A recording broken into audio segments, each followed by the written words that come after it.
Om Namo Bhagavate Vasudevaya. Om Namo Bhagavate Vasudevaya. Om Namo Bhagavate Vasudevaya.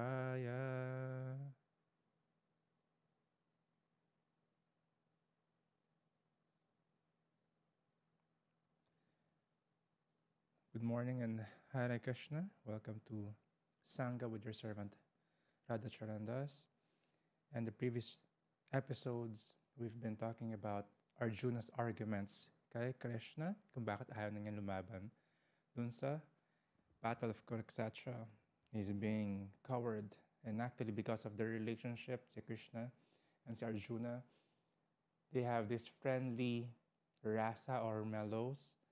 Si Krishna actually, inaasar din siya. Meron siyang humor. And yung mga arguments ni Arjuna, he's listening to this. After some time, sa next chapter, si Krishna, i-defeat yung mga arguments ni Arjuna. So we've discussed yung 3 arguments na ni Arjuna. And soon, we will discuss the 4th one, then kung ano yung gusto mangyari ni Arjuna.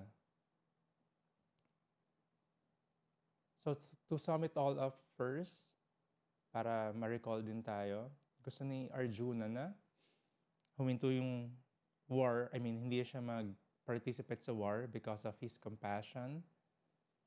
And also, sabi niya, paano ako mag-enjoy even maging victorious ako sa war kung mamamatay naman yung mga relatives and yung mga friends. Third na argument niya is his fear for sinful reaction. Kasi nga, papatayin niyo yung mga tao dun sa kabilang panig ng battle, the Kauravas, and yung mga naging allies ng Pandavas. So the 4th reason ni Arjuna is the harmful effects of destroying the families. Yung mga elders, yung mga men sa families. Kasi pag namatay itong mga to, ito yung mangyayari sa next generation, sa succeeding families. Very scholarly yung argument ni Arjuna, and let's hear about it. Text 39. With the destruction of the dynasty, the eternal family tradition is vanquished, and thus the rest of the family becomes involved in irreligion. So bakit sinabi ni Arjuna to? Kasi yung mga elders, yung mga men, yung mga learned dun sa family is mostly sila rin yung sasama dun sa mamamatay sa war. So this is not just few hundreds or thousands na soldiers. Millions sila. Fraction ng Earth population. So mostly ng mga men, most ng mga Kshatriyas nag-join dito. Even di nila alam yung buong story ng war. Buong story ng background nung bakit nag-away yung Kauravas and Pandavas. Gusto nila maging part. This is the Kshatriyas. Ito yung mga duties nila.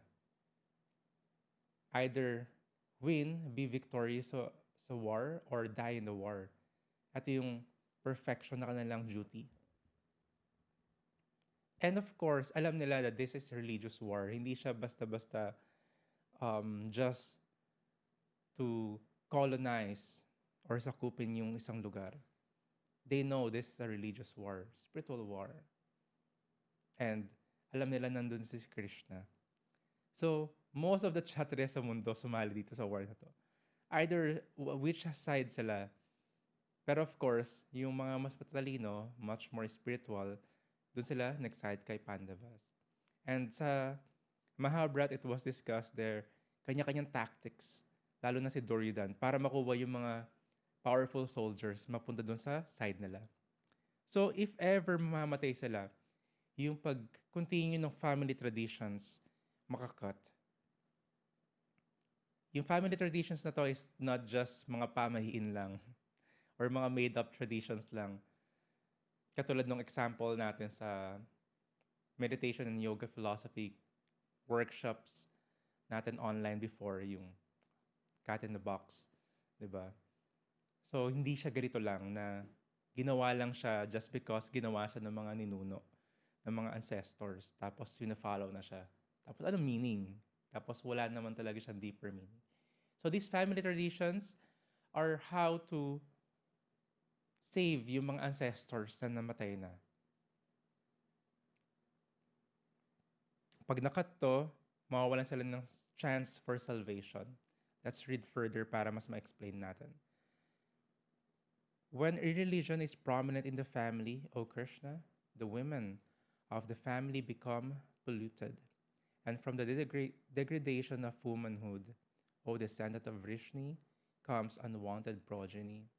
So si Vrishni rito is another ancestor ni Arjuna, another endearment ni Krishna kay Arjuna. Ang ganda ng pagkaka-explain ni Arjuna kasi if yung women daw maging polluted, yung degradation ng womanhood saka nung unwanted progeny mangyayari. Bakit? Kasi they are protected palagi. Ang women and children are always protected dapat ng mga men. Why? Because they are in the weaker nature physically. Iba rin yung intelligence ng women. If you will read the purport here, ito yung mga, syempre, pinagalaban ng mga feminists. Bakit daw less intelligent, sabi ni Prabhupada, yung women and yung children. This is a different intelligence. Mas mataas ang emotional intelligence ng women compared to the other stuff. Kunyari sa war intelligence or sa practice ng spirituality or philosophy. So this is not to discriminate. This is a fact. Pero yung mga male naman, mahina sila sa mga emotional na intelligence nila, sa EQ nila. Mostly logical lang sila. Di ba pag yung women, pag nag-usap sila, minsan, much more poetic, much more read between the lines, much more care or love yung gagamit nila. Actually, advantage nga sa practice ng bhakti pag yung soul na sa women's body. Kasi very natural sa kanila to love, to care. And ayun yung kailangan natin i-develop. Yung men, kailangan nilang dalaanan sa logical na thinking. That's why yung greatest, topmost devotees ni Krishna are women, the gopis, Srimati Radharani. And even yung mga sages, yung mga saintly persons, nagdadasal sila para maging dust sa lotus feet ng mga gopis. Or in the future, mapunta sila sa position ng mga gopis. So don't be misled sa ganitong philosophy na titignan natin yung scriptures into our own perspective in modern times. No, much deeper yon. Much deeper yung pagtingin natin dapat dito. So that's why kailangan natin ng association ng devotees in learning Bhagavad Gita. Otherwise, maliligaw tayo pag binabasa lang natin. Kahit may purports na ni Srila Prabhupada. If you don't see the whole context, bakit ganito yung sinabi ni Prabhupada? Masyadong discriminatory yung practice na to. No, much more deeper yon. Kapag nabasa natin or narinig natin yung magandang explanation ni Prabhupada in a bigger picture, mas deep pala pag nasa ganitong body yung isang soul. Kasi mas advantage yon sa pag-develop ng bhakti. So, kailangan ng protection ng women and children.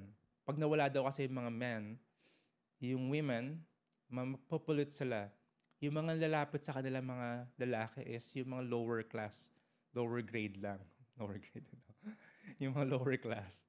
Sila kasi yung lesser, yung character nila in manhood. Hindi sila gentlemen, hindi sila guided by the scriptures and spirituality. Mostly for sense enjoyment lang. So sila yung lalapitan kasi wala na yung mga lalaki. Magiging part nila yung ganitong characteristics. And in children, of course, mawawalan sila ng role model. Magiging misled youth sila. And ito nga yung title ng ating episode. If children don't have role models, magiging mysterious. Hindi lang mysterious actually. Miseries yung ma-experience niya, mas madaming miseries. Magiging chaotic. So nakikita natin bakit may mga daddy issue, mommy issue yung mga bata. And even, titignan natin psychologically, mostly mag-trace yun kung paano yung upbringing. Of course, bigger factor doon yung karma from the previous lives. Pero from the upbringing, titignan natin this life, kasama yun doon. Kung ano yung upbringing. Walang presence ng father. So, ito yung hinahanap ng isang babae dun sa isang type niya sa isang lalaki. Yung father figure. Minsan much older, much more matured. Or pag yung mom naman yung wala, ganun din yung hinahanap ng lalaki. Magiging a mother figure then as a partner. Or kapag may magulo dun sa family na situation nila, ang hinahanap ng isang person sa relationship niya is yung i-fix niya. Kasi meron siyang magulong family background. Gusto niyang i-fix kasi ito yung gusto niya magkaroon. So, misled youth.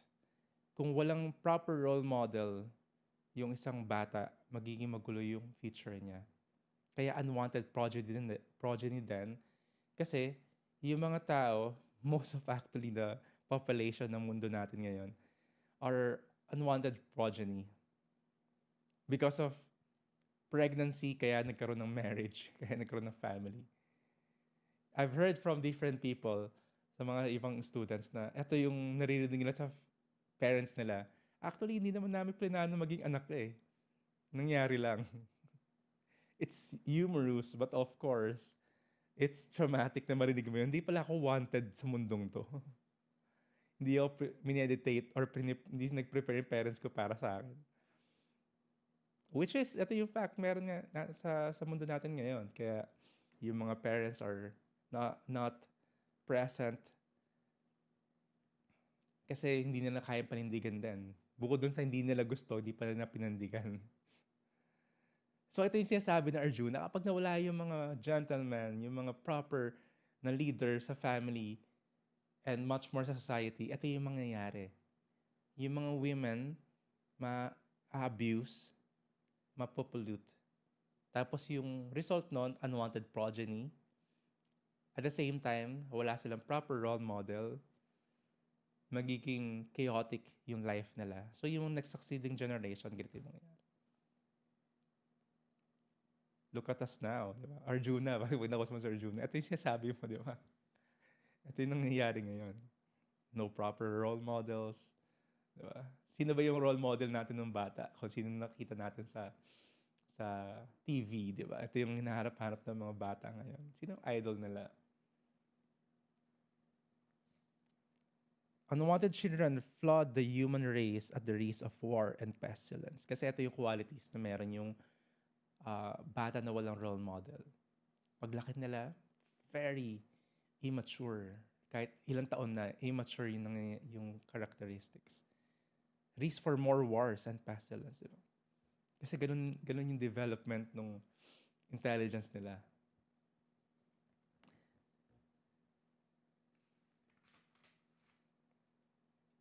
An increase of unwanted population certainly causes hellish life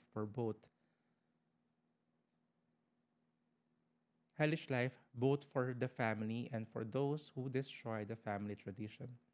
The ancestors of such corrupt families fall down because the performances for offering them food and water are entirely stopped.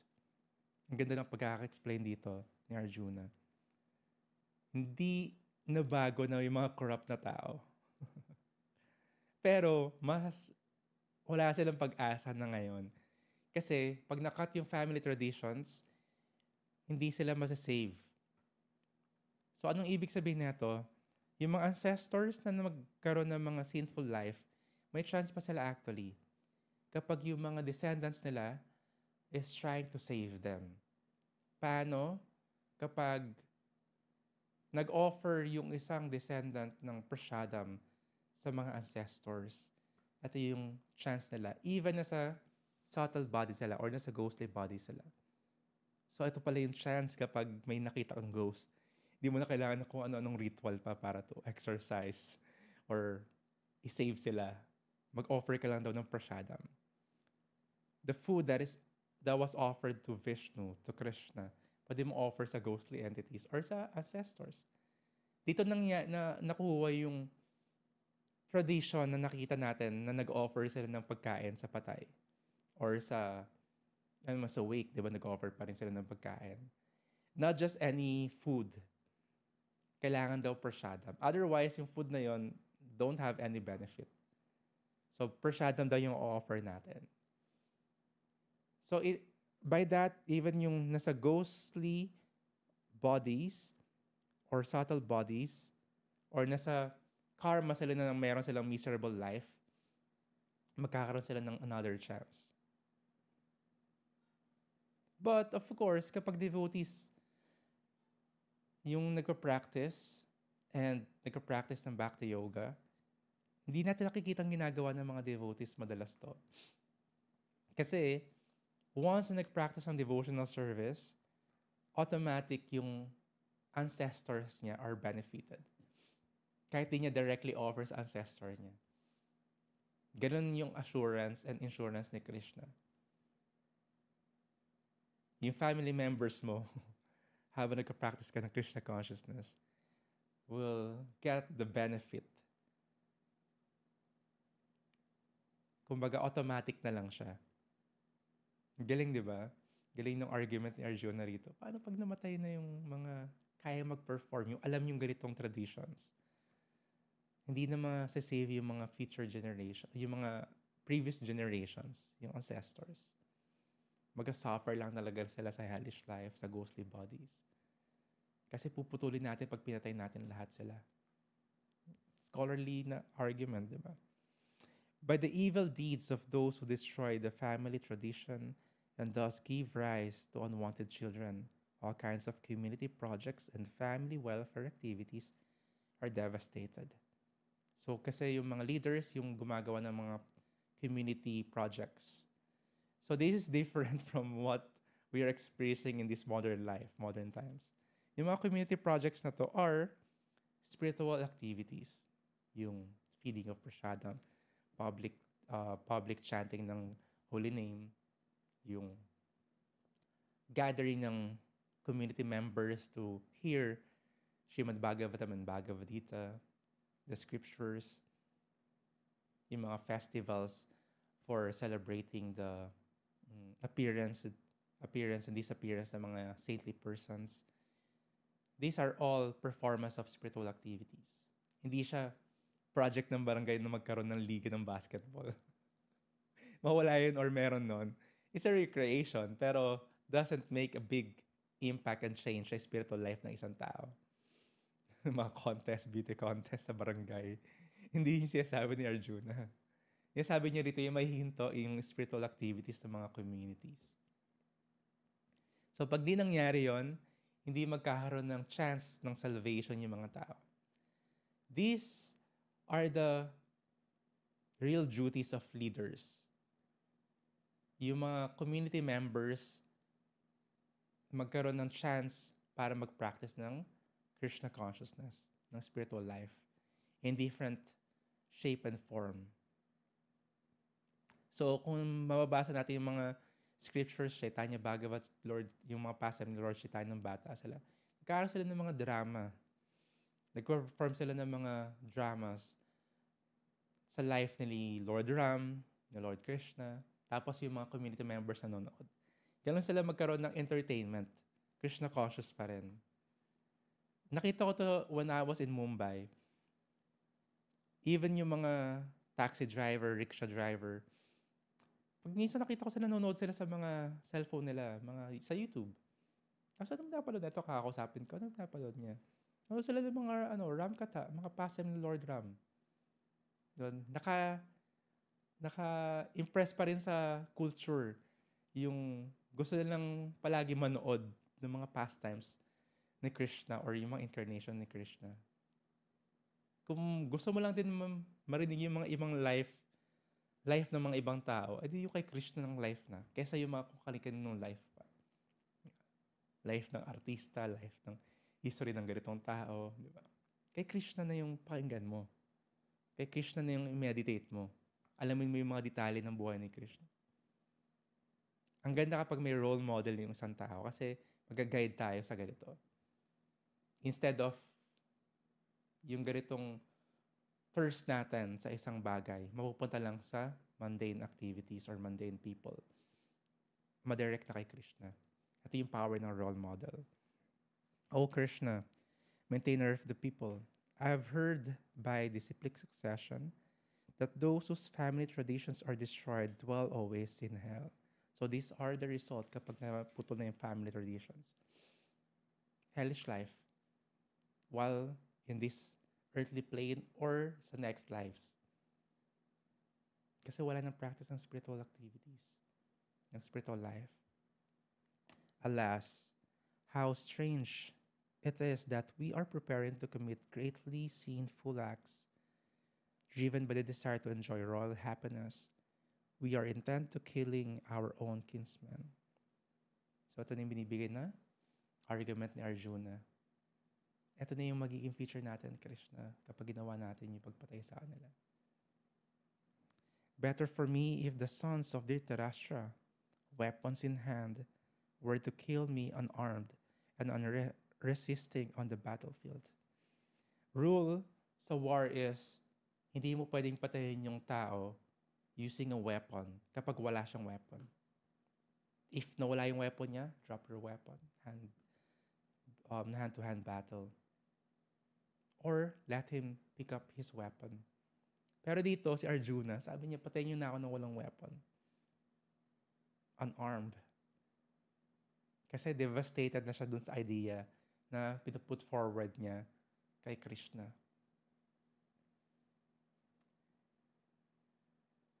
Sanjay said, Arjuna, having thus spoken on the battlefield, cast aside his bow and arrows and sat down on the chariot, his mind overwhelmed with grief.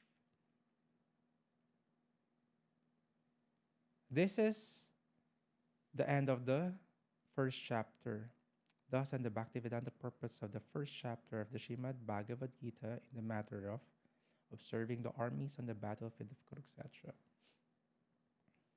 Nangyari lahat to kasi si Arjuna, hindi siya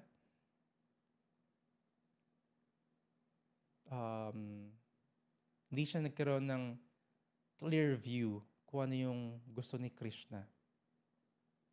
But of course, this is Krishna's arrangement para mabewildered, magkaroon ng illusion si Arjuna. Pero hindi pa niya alam yung great arrangement ni Krishna dito at this time. Nag-unfold pa lang. So this is one. Napunta siya sa illusion para magtanong siya kay Krishna ng anong mga gagawin dapat.